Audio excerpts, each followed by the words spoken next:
Pemirsa, meningkatnya kasus penularan COVID-19 di Bali telah menyebabkan semakin banyaknya pasien meninggal dunia di rumah sakit. Bahkan penyimpanan jenazah di rumah sakit telah melampaui kapasitas atau overload.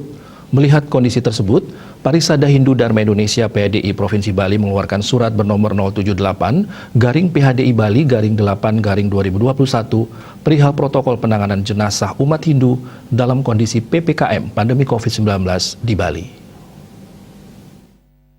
Bagi PHDI Provinsi Bali, masih tingginya peningkatan kasus konfirmasi baru COVID-19 serta jumlah korban meninggal menandakan situasi yang ada benar-benar sudah termasuk dalam kategori darurat. Selain itu, berdasarkan sastra-sastra Hindu di Bali tentang penanganan wabah pandemi, pelaksanaan upacara ngaben ditiadakan dengan protokol penanggulangan yang berdasarkan kearifan leluhur Bali.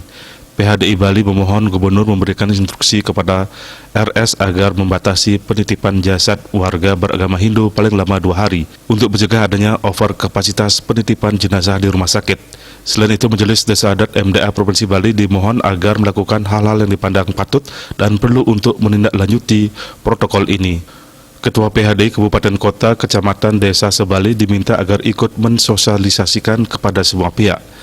Sementara itu, bagi umat Hindu yang memiliki keluarga meninggal dunia, jika dinyatakan positif COVID-19 agar mengikhlaskan penanganan penguburan atau pemakaman atau kremasi ke petugas yang disiapkan oleh pemerintah atau pemerintah daerah, tentu saja dengan pemberitahuan kepada pihak keluarga sang palatra dan didampingi keluarga sang palatra. Sedangkan jika anggota keluarga meninggal bukan karena COVID-19, sebab tidak dilaksanakan pengabenan beserta segenap rangkaian upacara lain yang menyertainya dalam situasi pandemi COVID-19. Winata Bali Pos melaporkan.